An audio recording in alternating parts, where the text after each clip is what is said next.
Hello, everybody. My name's James. Welcome to another Planet FPL Clash of the Correspondents. And today I'm delighted to be welcomed by two of our correspondents who I'm sure you're going to love hearing from, as you're going to be very interested in the FPL assets from their two respective teams over the next 10 days or so. Firstly, let me introduce you to one of the correspondents who's got a double game week right in front of him, our Arsenal correspondent, Adam Pritchard. How are you, Adam? I'm good, thanks, James. Good man. And Aaron Lagle, we don't want Leicester assets this week, but we're very interested in blank game week 30, mate. Let me introduce you to Aaron Lagle. How are you, Aaron? Yeah, good. Thanks, mate. Good stuff. Adam, before we talk FPL assets and the like, last time you were on wasn't long ago. It was only, three games you've had since, I think. Brentford, Wolves, and Watford. I think that's all you've had since. All wins. You told me before the Brentford and Wolves games, you didn't want to commit to fourth, but it's yours now, isn't it, mate? I mean, sort of definitionally, it is ours because I think we're there at the moment in the table. So I can't really say I don't think we'll finish fourth. I think the picture is rosier, but only because of the results of other teams, I guess. Like what I always sort of maintain, and I think I said it the last time we chatted, it was we need Tottenham and United to kind of slip up. They need a helping hand effectively. And I still think it will come down to the North London derby. I still think that game will be pivotal. I would hope we would have enough to beat United at home, but I mean, you don't really know what Spurs will turn up on the day that whenever that game is rearranged. So I think that's going to be key for sure. We've both got to play Liverpool still. We've both got to play Leicester still. You've got to play Chelsea. There's plenty of twists and turns. I mean, it's not like either of us are particularly consistent, is it? Let's be honest. Well, you say that, but I think in the last 10 league games, Arsenal have got the joint most points across like all of Europe's top 5 leagues with Man City in the last 10 league games. I think it's 25. Okay. I think that's right. So now you're telling me you're going to win the league next year? Well, take each game as it comes. I like your style. You must be pleased though, mate. Yeah. Yeah, no, genuinely. And I think what is encouraging to see is the way that some of like the kind of attacking players are starting to mature in their performances. And that's kind of, I think, helping the cohesion as a team. And even though we've had across that kind of last 10 game period, we've had at different points absentees. So like obviously Gabriel was missing for a bit after his red card. Tomiyasu's been out for sort of 4 or 5 games now. And they're really key to the defensive solidity that we had sort of built up at the start of the season. Now we're seeing, okay, not only can Arsenal put in really good defensive performances, there's that kind of attacking verve and freedom that we were sort of lacking for quite a while under Arteta. That's now sort of really coming to the fore, which is obviously really enjoyable to watch. How do you see the top 4 race, Aaron? How do you see that? Well, I think Arsenal look like they're in the driving seat. They seem to be the most consistent, don't they? So yeah, if I was going to put any money on someone to get that 4th spot, it would be Arsenal at this moment in time, I think. I feel like you really didn't want to talk about that because you'd been involved in it the last couple of weeks. But I have to say, this conversation we're about to have is a lot better than the last time I spoke to you, where I think after you lost at Forest, we were really concerned that it might have been game over for Brendan Rodgers. But that seems to calm down now. You've even had back-to-back clean sheets, mate. What's going on? I'm not quite sure. I think, the Leeds game, we obviously rode our luck a little bit in that first half, didn't we? We could have easily gone in 2-0 down at half time.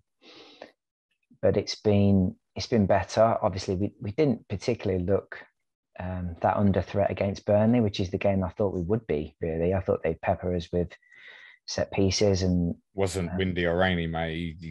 You should have gone the week before when I went, mate. When you got turned over, didn't you? Thanks, mate. Yeah. It's never it's a beautiful place, I can confirm. Yeah, well, it's that good you've been twice, haven't you? So no, I've been 3 times, just twice this season, mate. I preferred the snow, as I said at the time, mate. But that's something positively's changed, surely. Is it a bit of consistency defensively? Yeah, a little bit. You've only got to look at the last sort of three league lineups and the back five. There's only been one change. I think Pereira's obviously dropped out for injury, but there seems to be some more consistency there at the back, which helps. You know, we've said this throughout the season, haven't we? That there hasn't been the stability at the back there, which has caused a lot of the problems. It does seem like they've looked at the situation. We look pretty weak at the back. I mean, Amati and Sancho have had poor seasons, although they have improved over the last few games. But I think it's helped with, continuity and the fact that, you know, they've had a settled midfield as well. So the three that have been playing in front have protected them better. We are still a little bit open at times, and you can see that at the weekend on the Leeds game. But yeah, that definitely helps. You know, having a bit of a settled back line is got to be good moving forward for us. Are you surprised, Adam, at the season Leicester have had? Or were we more surprised at the couple of seasons they'd had before? I think it can kind of be looked at in both ways. Like, I think as the season starts, you're looking at them having sort of won the FA Cup. Did you win the Charity Community Shield? Yeah. And thinking, oh, okay, they're probably set to continue what they had been doing before, sort of in and around the top four, but probably likely to drop off towards the end just because of like the nature of the squad and resources and all that kind of stuff. But then you actually sort of take a second and look at the side. It's like, well, James Justin's been injured for basically the entire season. The players that you're relying on, bringing in Bertrand, you know, Vestergaard, they're sort of limited players. They're certainly not ones that I would look at and think, okay, yeah, they're going to improve Leicester as a side. But so, yeah, no, that aspect, not really too surprised. But then, I mean, they've still got James Maddison, they've still got Tielemans and Didi. They're all still absolutely excellent midfielders. Cash Bush-Michael's a very good goalkeeper. Sure, Jamie Vardy sort of coming perhaps towards the tail end of his career, and injuries have slowed him down a little bit more. But they've got young, exciting strikers like Patson Daka and Iheanacho. So, yeah, I think it is a little bit of a surprise. And I guess that's why Brendan Rodgers sort of has been under more scrutiny than people might have expected. Are you feeling better about him specifically now, Aaron, the manager? Yes. I mean, I guess with performances have been better. Performances have been better. And I don't think the fans particularly mind if the performances are improving and it looks like we're doing the right things. If we're not getting the right results, obviously results, it's a results business, and that's what he'll sort of live and die by, really. But definitely the performances, even in some of the losses, you know, the Wolves game away, we were quite unlucky to come away with nothing in that game. So yeah, and then I think, West Ham you will win until a corner. Yeah, at the end. And that's a game really we could have put out of sight really in that second half. We played excellently in that second half, and we were pretty poor in that first half, and maybe got away with, you know, coming in at half time 1-1, but we did play excellently, and we created loads of chances in another game. So, you know, the performances have been a lot better. I think the obviously the win in the Europa Conference League has probably done the confidence a bit of good, although obviously they were games that we were expected to win and win comfortably. But yeah, it's been better. It's been a lot better, and it's gives us a bit of positivity, I think. I also think there's an extent to which sides sort of like Leicester, West Ham, probably Wolves this season, who are like trying to push into the kind of top six. Obviously Leicester have done that previously, and sort of established themselves there. There's a lot, I think, that like managers could probably get a lot of kind of slack if they do well in Europe and the cup competitions. I don't know how you feel about that, Aaron, but like certainly when Arsenal, like from an Arsenal fan's perspective, when we were kind of in that malaise of finishing fourth, it was the cup competitions that kind of Arsene Wenger's sort of reputation for the season lived or died by, really. So I think like Leicester should absolutely be going, because effectively the league season, there's not really much movement likely there. Yeah. Leicester should absolutely be going for the cup. And I think similarly, West Ham now, probably their top 4 hopes are probably gone. They should be going all out for their respective European. Tell Such you said that. He knows it. He knows it. I'm not adding anything more. It's interesting, obviously, Aaron Adam mentioned cups. We should timestamp this. We're recording Tuesday night, so we might actually get a little bit of Leicester team news prior to this going out, which we may be unaware of. You've obviously got the first leg of this tie against Rennes on Thursday, which is actually one of the more difficult games you could have drawn. What's the expectation on the competition? Is it to go all out to win this Conference League now that he knows what it is, or not?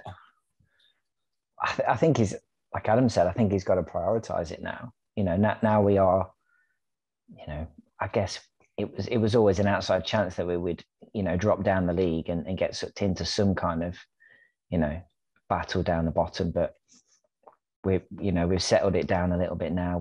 You know, without a major disaster, we're not going to go down now, are we really, or anything? So it was never really in danger, I don't think. So yeah, I think we have to go strong in this competition. Like you say, it's a difficult tie, but nothing to be feared, really. I think he'll play a strongest side. I think we've got to go for it. If we get past this round, then anything can happen, can't it? So, would you be happy if you went to Arsenal on Sunday and completely rotated the team and played his first 11 in the 2 legs against Rennes? Only if we won the European tie. Obviously, but hindsight wise, but if that's what it meant and you went through in Europe, you'd sacrifice the Arsenal game, right? I think so. Yeah. I mean, I think you should. I think you should, you know. Yeah, just send your kids out against us. Aaron, to be fair, mate, I'm looking at it, I'm thinking the best thing for FPL is obviously if Leicester go out of Europe, right? So we don't have this rotation headache. But I'm looking further ahead. And I see, obviously, you've got Tottenham away in game week 35, which would be smack in the middle of your Europa Conference League semi-final, mate. So, no, I want you to go through, actually, quite selfishly. I think you've got to give it a go, haven't you?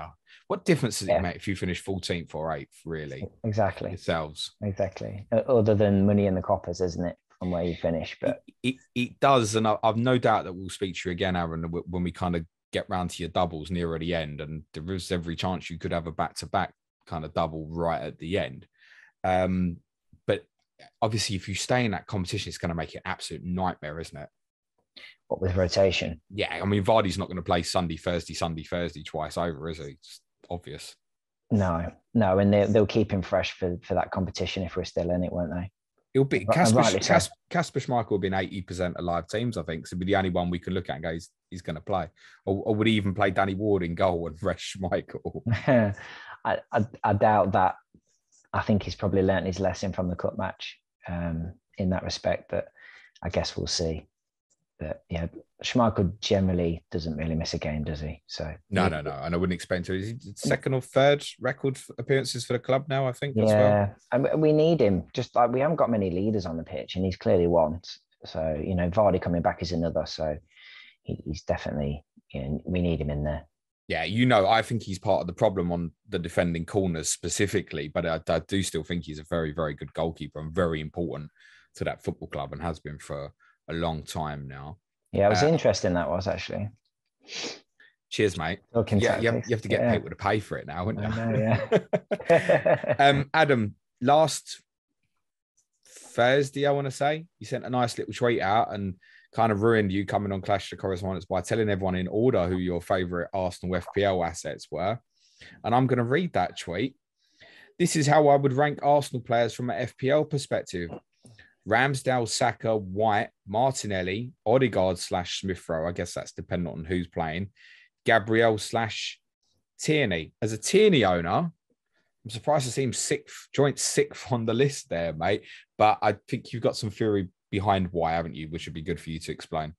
Yeah, so it's something that I've kind of noticed for a while now. And in general, I think it's worth kind of adding that this season, Tierney hasn't been as kind of good just in terms of his performances as he has been previously. kind of why I think I alluded to it the last time I was on. It's sort of why Arsenal fans weren't so distraught when he was kept out of the team for a little bit for Tavares, sort of back end of last year.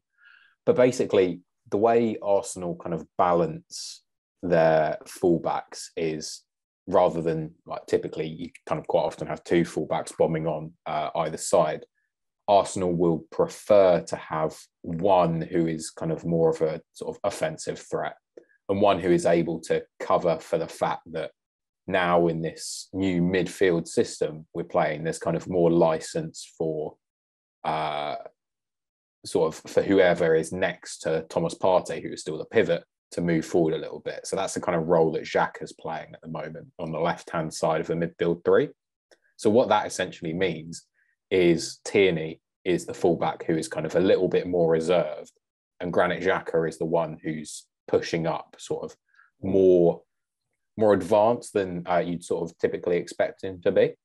And I think this is all kind of linked back to what I was saying earlier about Tomiyasu being out for 4 to 5 weeks now, really. I think the roles would probably be a little bit different. I think Tierney would have more license to bomb forward if Arteta kind of has the security in Tomiyasu's defensive abilities in his own half. And Cedric is a lot of things, but he's not really a very good defensive fullback. He's to get him higher up the pitch. Yeah, it's the same as what Mourinho tried to do with Aurier.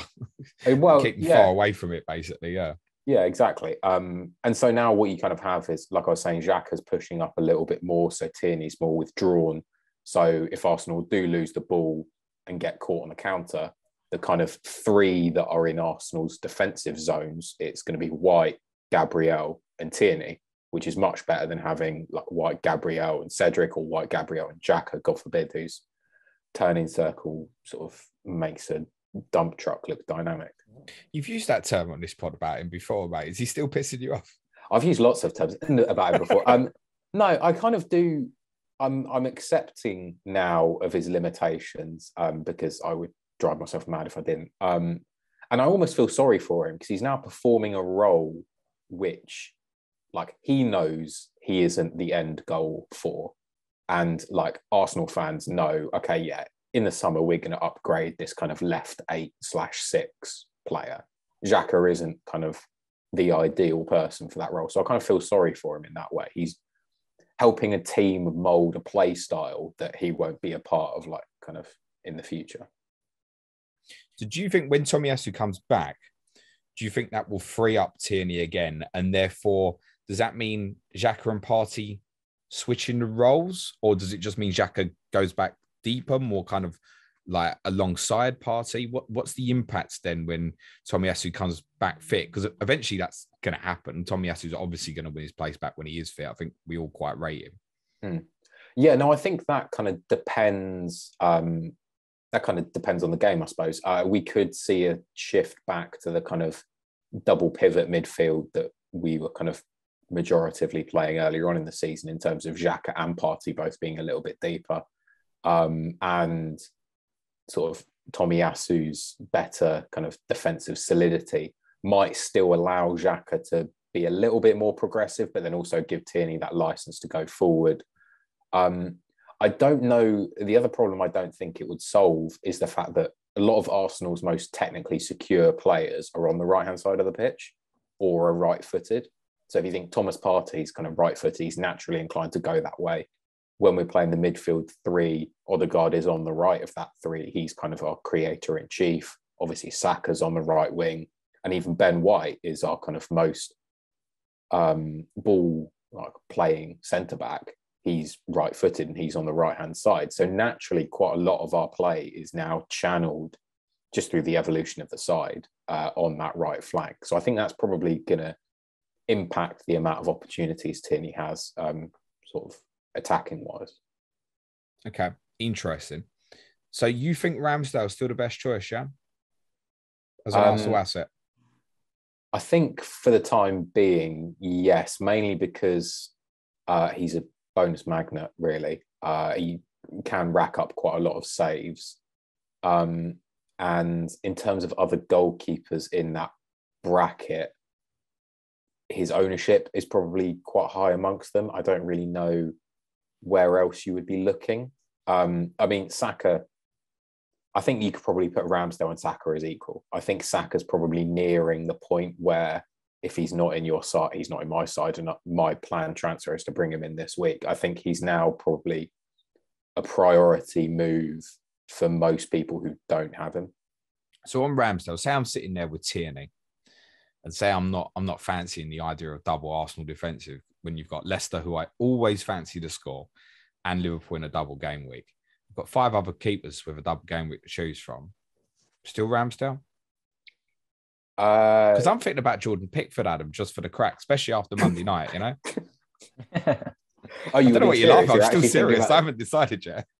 I think if you're thinking about Jordan Pickford, then yeah, you probably need to take a step away from the screen and go and have a walk. I should probably take up FPL content full time. I know. No, I recommend it. I'd definitely pay for it.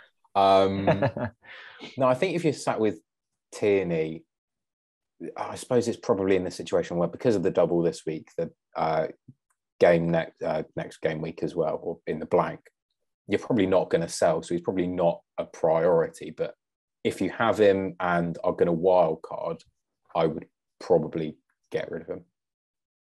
Okay, interesting. So in terms of the defensive assets, you're saying at the moment you go with White, ideally, because basically it doesn't matter. None of them look good offensively, so you may as well go with the cheapest one, right? That's your thinking, I guess, at the moment. Yeah, and I think at a time when probably Liverpool double up defence is probably becoming more popular. You've got Chelsea players now. People are trying to look in. Everyone wants Reece James or Rudiger. City still have an excellent run towards the end of the season. So if you have sort of Laporte, Cancelo, Rudiger or James, Trent, maybe also Robertson as well, you just have White there as someone that you can play in the good fixtures, bench, it doesn't really matter. Yeah, and as it stands as well, Arsenal probably likely to double in 33 and 36, unless Southampton beat Manchester City in the FA Cup quarterfinal. So yeah, you can obviously use him for that, sitting on the bench. Okay, he's ready to go for the double game week, or are you even those who are potentially setting up for the bench boost? Saka, I mean, he's getting better and better every time I watch him, and I don't suppose many of the listeners will disagree with that particular opinion. He's looking like he can really push on to top level things. Why have you been without him, and why have you now got to get him?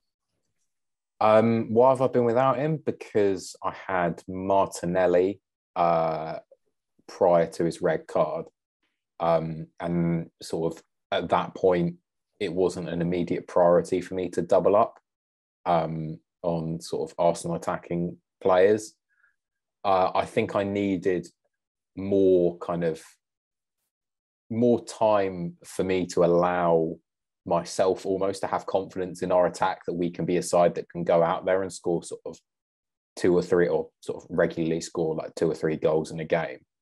And I think we are now, and I now can't really see, I don't really look at an opponent now and see them as a threat to Saka, if that makes sense. Like, I could see him scoring against most sides. I even think against Liverpool, he's got a decent chance. Andy Robertson's not exactly a shy and retiring fullback. I think there's potential to get him behind the high line that Liverpool play. And I think what Saka has really evolved in himself this season is he's so much more aggressive in his decision-making and on the ball. It's remarkable to see the kind of change in him. He seems quicker running at people now. It's like he's out of his feet and he's going and quicker, faster. He's so much more decisive. Like, even in the Euros, you could kind of see an element of him was a little bit hesitant when he got on the ball. But now he's like, no, he's getting the sort of bit between his teeth and just really attacking the fullback as soon as he senses a weakness. And also, he's improved on his sort of weaker foot as well. He's much more two-footed than he was previously. When he first came into the side, he was very reticent to use his weaker foot, but now he's sort of shifting the ball quickly in between his feet and, like I was saying, really running at his sort of opposing fullback. I think it's probably confidence as well. It happened so fast for him, didn't it? The progression where suddenly he was playing at like left back because you'd had multiple injuries. Then he did quite well. Then he was playing on the wing. Before he knows it, he's taken a penalty in the European Championship final for England. His career has kind of gone like that. I mean, it probably finally feels like he belongs at the top level now. I mean, he's now your best player, mate. I think absolutely. By a distance. You think sort of City paid 100 million for Grealish in the summer. They might pay 100 million for Saka this summer, mate. Don't even put that thought into my head. It would be more than 100 million for Saka, because I mean, if you look at sort of that crop of young English talents, and obviously they're all very different players and they've all got their kind of individual strengths, there aren't many above him. He's sort of alongside Foden, surely. What's his contract status? We need to sign him up in the summer. That's to be serious. That's like kind of priority number one. He goes 2 years left in the summer. Don't worry, Aaron, it'd be more than 100 million. Bayern Munich whispering sweet nothings into his ear. It's not like Man City have bought players off you in the past, is it? Let's be very honest. No, not at all. No history of cherry picking our best players. You forget how young he is as well, Saka, don't you? Yeah. And he seems to have been around for a long time. I mean, he was probably your best player last year as well, wasn't he? I would say, arguably. Well, he's younger than Smith Rowe, and people kind of forget that. Like, that's the nice thing to see with like Martinelli, Saka, Ødegaard, Smith Rowe. It's like, if we can tie them down to like long-term contracts, they'll be like kind of the hub of our team for the next 5-6 years. Yeah. Do you want to, Adam, just quick before we move on, do you want to sing the Saka and the Smith Rowe song? I'll let you do it. I don't think anyone wants me to sing. Okay, well, it's your opportunity of an Arsenal song on this podcast. Dead. Never mind. Okay. But you would just clip it and make it the intro, and then people use it against I me. really wouldn't, mate. I'd just delete the whole clip, to be very honest with you, mate. Aaron, have you got any Arsenal assets? I've just got Ramsdale at the moment, actually. What's your thinking as a neutral? Because I mean, they've got to be interesting for all of us this week, haven't they? Yeah, well, I mean, I had the money in the bank to go from Jacob Ramsey to Martinelli for the double as a free. But now Bowen's injured. It's kind of might force my hand to go to Saka, because I was looking at potentially going to Saka anyway for a -4. But if for how well he's spoke of Saka, I done there. I mean, he looks your best player. He's the most without saying nailed. Yeah, I know you hate that, James, but I've muted that word. Exactly. I'm sick of it, mate. No, but he is sort of his first name on the team sheet, isn't he? Really. So I think I might bring in Saka, to be honest. Yeah. Any thoughts of Kulusevski? Yeah, I was going to ask that. The only reason I say that, I'm not even saying that to be a dig, but I guess that's kind of the either or for people. And actually, if you look on Twitter at the time of recording, it's all Kulusevski. But I think a lot of those people probably already own Saka. It's worth saying as well. Shiny toy and all that. But yeah, a little bit. I guess that's a question I could ask both of you guys. I mean, if you had to pick one between the two for the next few weeks, where would you go? Hold on, this is my podcast. I do the questions on this one. Go on, Adam. Well, I think most people should probably be trying to find a way to get both in. Possibly, yeah. I think that's kind of the end game of it, especially with Bowen potentially sort of injured now, and West Ham's sort of, they've not looked as good recently. I mean, is there even an argument if you've got Kane to go for Ødegaard instead of Kulusevski? I don't know. I guess it depends who you've got. I mean, I've got Son, so Martinelli has to be part of the conversation as well. Like, the three Arsenal choices really. But I think if you've got the money, you'll end up going Saka or Kulusevski. I would have thought. I think having sort of an attacking combination, if you can get Kane and Saka, I can imagine is going to be like the foundation for a lot of people's sides in the next few game weeks. And I think then adding on to that Kulusevski, that's probably what I'll probably wild card into that sort of after the blank game week, I'm sure. Who do you think, interestingly, Adam, sorry, who do you think's got the better double between Arsenal and Tottenham? So Tottenham have got United away, Brighton away, you've got Leicester at home and Liverpool at home. Probably Spurs, I'd say. Brighton have looked a little bit off it recently. I really think you'll kind of I think you'll win against United by a couple. I'd take by one, thank you, Adam.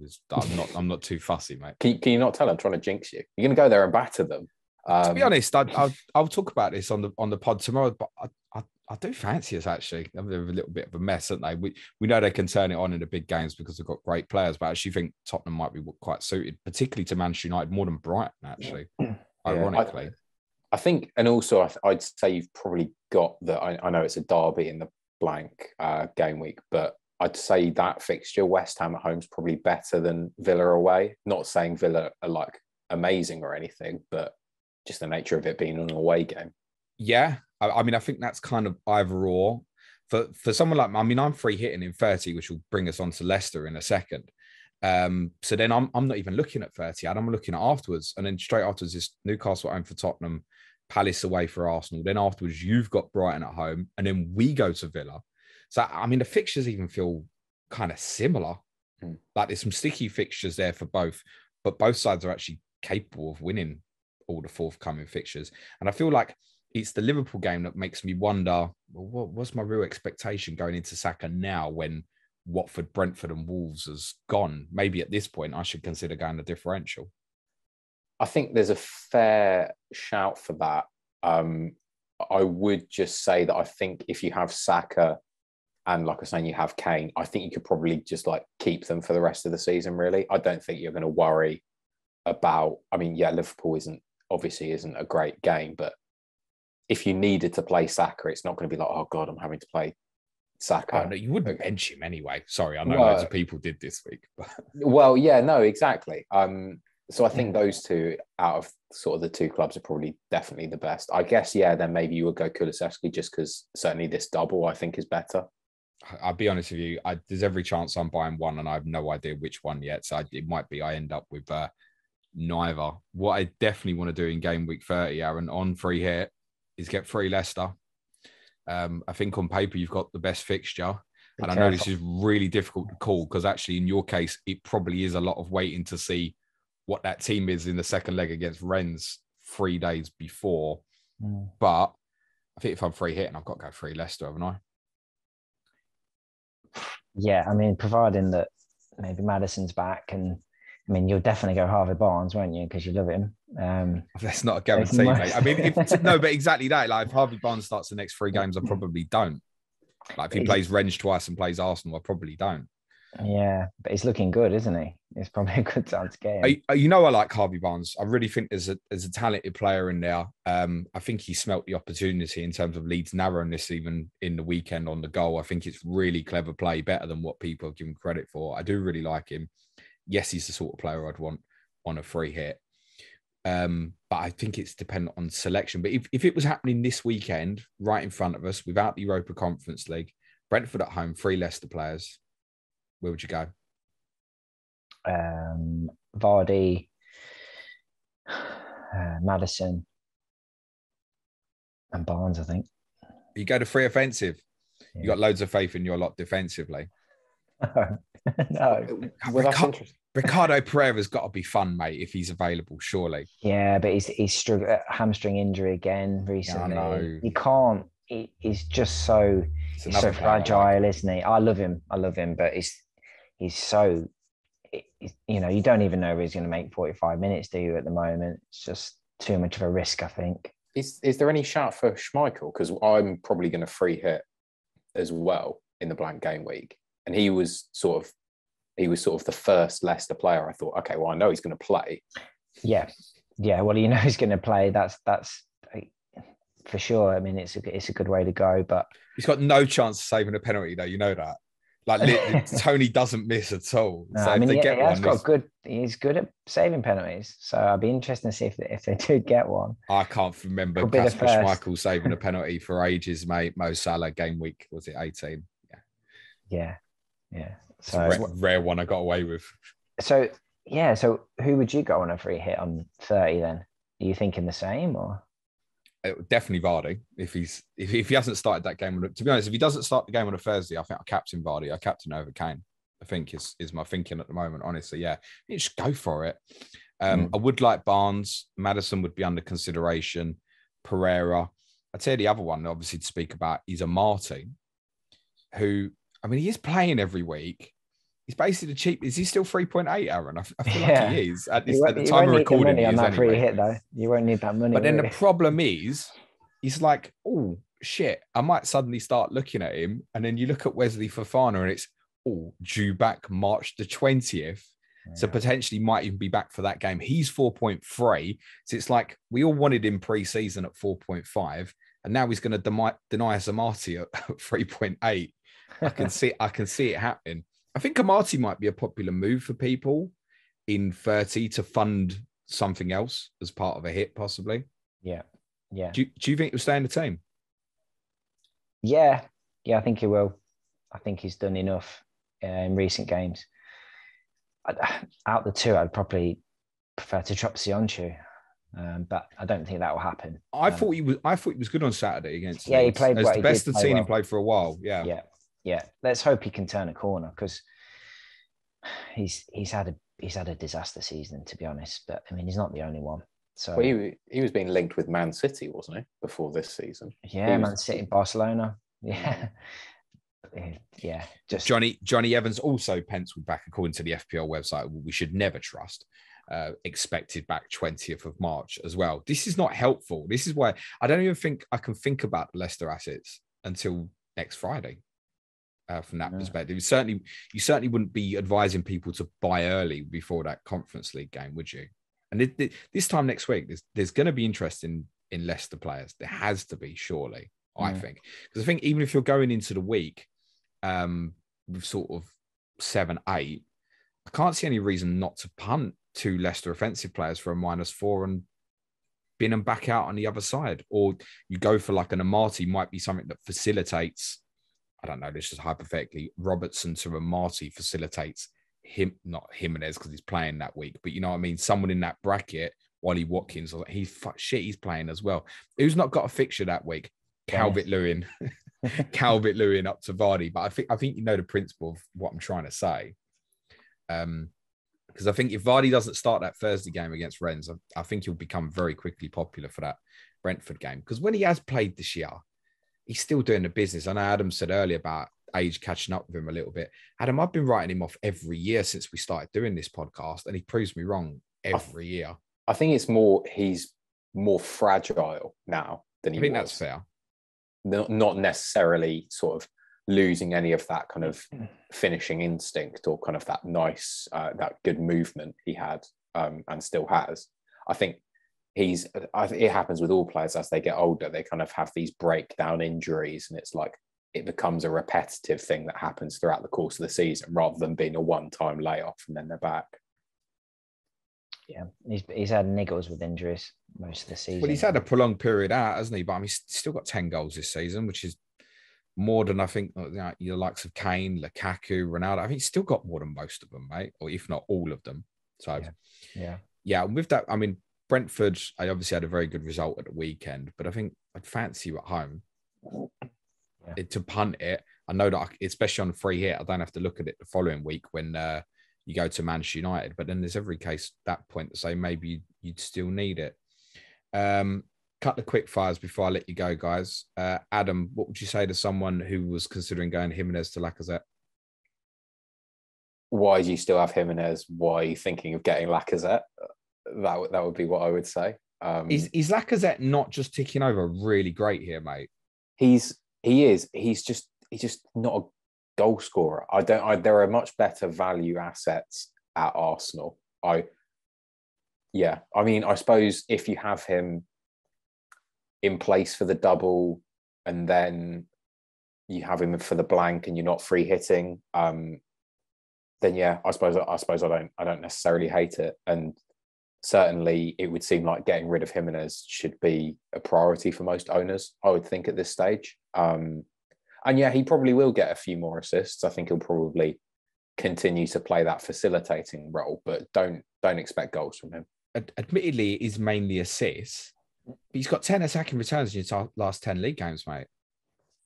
He's only blanked twice. Yeah, no, that's fair enough. It's like I was saying, I just think there are better value Arsenal assets. Like I think Saka will outscore him both points wise and in terms of goals from now until the end of the season. I wouldn't put it past Ødegaard outscoring him in terms of points to the end of the season, or even Martinelli. But I can see that striker position is a very tricky one for a lot of people. So yeah, if you've got Jimenez, Lacazette is a perfectly acceptable move, but prepare to be similarly frustrated. Okay. And Aaron, Maddison or Tielemans? For Maddison. 30 primarily. Yeah, I mean, Maddison has been out with a little injury, hasn't he? Back injury. But hopefully, if he's back, then it'd be Maddison. And Barnes or Lookman? Oh, 100% Barnes. Yeah? Yeah. Not keen on Lookman at the moment? Not really. I just don't know whether he's going to start. He's not started the last couple, and he had a run before that. He's another player I really like. I never feel like it's going to particularly equate into real attacking returns to make that an interest, though. And if you were Kelechi Iheanacho, would you leave the club in the summer? Yeah, he's got to be looking, isn't he? I think, unless Brendan says, look, you're gonna get more game time. But yeah, I think his stock's pretty high at the moment, isn't he? So there'd be plenty sniffing around him. I think there's a lot of people that still can't quite get the way he finished last season. Then obviously had involvement, even in going back to the Community Shield, we mentioned key involvement in that game as well. And it feels like he's hardly had a look in, despite the fact Vardy's missed long period. And I know he went to AFCON as well and stuff. It just feels like he's had no chance this year. And we know that he'll put the ball in on that. Yeah, and he always looks better. If I knew he'd start against Brentford, I'd free hit him in, mate. Yeah. It's a weird one. All right, guys, let's do predictions before we let you go. Adam, you got 2 games to predict. Start with Leicester, please. I'll go 2-0 Arsenal. Okay. And the Liverpool game? 1-0 Liverpool. Not confident, no? No. Can you be confident playing against Liverpool? You saw they probably put in one of their worst performances of the calendar year against West Ham, and they still should have scored more than one and still won the game. So, okay, interesting. Aaron, Arsenal away. I'm going to back us to get something out of it. I'll go 2-2. Desmond. Yeah. Go on, predict the Brentford game for me as well. I know it's ages away. 2-1. 2-1 to Brentford, obviously. Christian Eriksen double, yeah? Yeah. I see people going, oh, Eriksen on free hit. He's on corners. They're playing Leicester. Nice one. I'm gonna go 2-1 to Arsenal on Sunday. I always fancied this score, Aaron. I spoke about this a lot before you went to Wolves, actually, where people kind of putting the resistance up with Wolves. I always fancy you to nick a goal, actually, but you're obviously on a great run at the moment, Adam. So go 2-1 Arsenal. I'm not going to predict the Brentford game because it's way too bloody far away. But if I go treble, I'm going to go 3-0 Leicester, Aaron. Have some of that. And Adam, for the Liverpool game, I'm going to go 2-2. I think you can give them as much trouble as anybody. There is definitely a little bit of a freer Arsenal happening, and I wonder if you might take a bit of a swing at them more than maybe we would expect. I think in the likes of Saka, which you spoke about, and actually Martinelli, I think particularly in that fixture, could really have some joy. I know Martinelli against Trent might have some fun, actually. He might get done over the other way as well, by the way, but I think you could have some fun in that game. Well, Salah up against Cedric. So big up against Tierney, wouldn't he? Salah? Well, yeah, I suppose whoever plays on the left-hand side is still. I mean, not that Mane's not going to stress about Cedric or Luis Diaz, but that's the point. That's why I think there might be goals in it, mate. Fair enough. I won't be watching. I'll be in the rain at Brighton. Adam, where can everyone follow you on Twitter for your amazing cheese puns and dodgy Arsenal FPL threads? So you can find me on Twitter at 35who, spelt out in letters. Good man. And Aaron, where can everyone follow you for non-cheese foot puns and Leicester City knowledge? Just at Aaron Lagle. Good stuff. Thank you both so much, gents. Good luck for the game week. Next week's Clash of Correspondents, guys, will be Wolves versus Leeds United with Bradley Parker and Andy Martin ahead of their meeting in game week 30. Suj and I will be back tomorrow reviewing Tottenham's high five win on Monday night and the 4 fixtures taking place this evening on Thursday night. Other than that, thanks again to Adam and to Aaron. Cue music, please, man child.